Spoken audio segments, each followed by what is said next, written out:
So, Craig, talk us through this second publication that you've done that's been released, touching on faith and religion. Um, this was based on a particular case study of a individual that once was involved in gangs here within the West Midlands, and kind of looked at his journey of desistance. Now, desistance is a concept, or in a nutshell, the process that causes criminality to stop or causes individuals to leave a life of crime. And what this particular research focused on within this case study was the journey of one individual that left from gang membership and violence into positivity and using faith as that particular factor to exit from these particular types of behaviors. So one of the things that we were looking at, and when I say we, I'm talking about a collaboration between UCB as well as BCU, with Shona and Robertson Edwards and myself. One of the things that we were looking at was the whole concept of faith and what faith and the role that faith plays within causing individuals to start committing crime. Because one of the things that we find in terms of violence, whether it's extremism, whether it's gang violence, whether it's gun, knife crime, whatever type of violence it is, people have always asked that question, well, what are some of the key factors in which cause people to stop committing those particular crimes?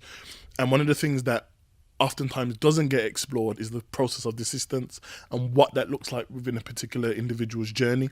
So when we explored this particular publication, we looked at this particular individual known as Ibrahim, and we looked at his lifestyle, his upbringing, the things in which were positive, the things that were negative from his childhood into his teen years, and looking at some of the key areas in which would have caused certain types of behaviours that essentially came out later on within his life. And what we found was that this was an individual that was battling with a concept and idea about, well, how is it that faith is something that can be used in order to stop these certain types of behaviours. And then when we look within a prison population and we see the rise in Islam, and we look at the rise in other faiths, but Islam in particular, Islam was a faith in which this young man embraced as a particular belief system, and that's what exited him from this type of behavior. But what was interesting was that he actually desisted from criminality before he got incarcerated. So this whole concept of individuals going into prison and then finding faith was very different to this particular individual. He actually found faith before he went into jail. So for me, these are the key things that we oftentimes need to look at, or how important are these variables in terms of young men, black young men in particular, and how they find faith and how they use that in order to exit gang membership, exit criminal lifestyles. And it was really interesting from a UK perspective, because when we look at a lot of research, oftentimes it's dominated by American perspectives and American ideas and American case studies, and we didn't really find very much in terms of the literature from a black urban ethnographic perspective, from a UK perspective, and I thought that we contributed and we brought that to light. And what were you hoping the outcome would be from the publication, so to speak? I think the overall outcome is to shed light in terms of how impactful faith can be as a faith-based intervention in engaging young people that are involved in violence, or individuals that are involved in gangs, or individuals that are involved in extremism or radicalization.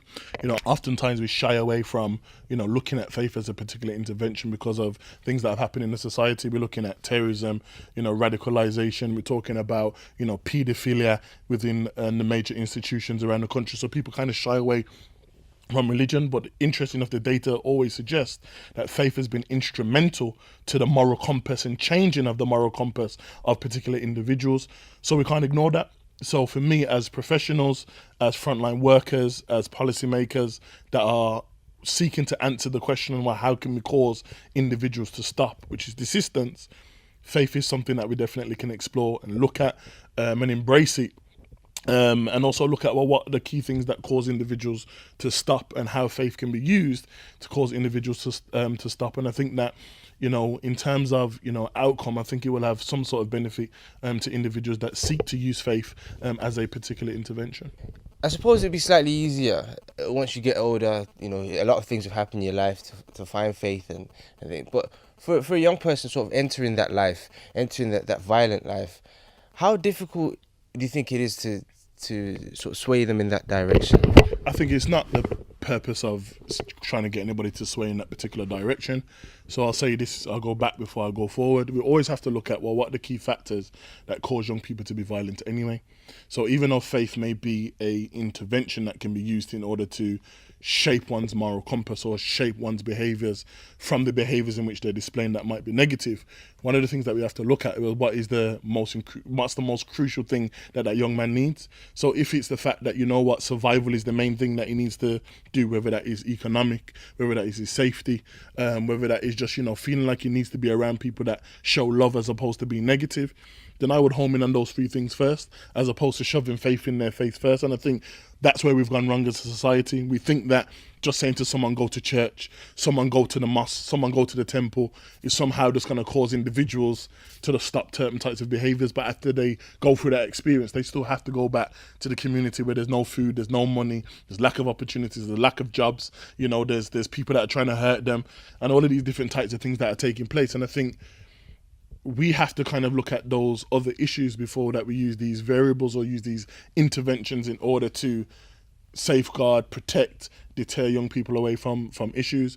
And I think when we're looking at the whole concept of faith, that's where I think faith leaders can learn a lot from this particular publication, that it doesn't often take, you know, the faith and the faith alone to deter an individual. It actually takes a behaviour. And I think if individuals are following, you know, what people call prophets and messengers from their religious texts, these individuals never came to individuals exclusively and just said, I'm a man of faith, follow me, and that was it. These were individuals that were people that followed, helped within the society, helped community, helped build society, helped build communities, helped raise individuals up from the positions that they were. So if those things were things in which the people that claim to be a part of a particular faith follow, then surely, as practitioners within 2018, it makes sense that they follow the same type of behaviours. So you're helping a young person in terms of what his priority is. What might not be your priority, might be their priority, which is maybe to stay safe. So if I can help you to stay safe, and through my behaviours of making you stay safe, then maybe you'll ask me the question, well, why are you the way that you are? And then you can bring faith into the intervention.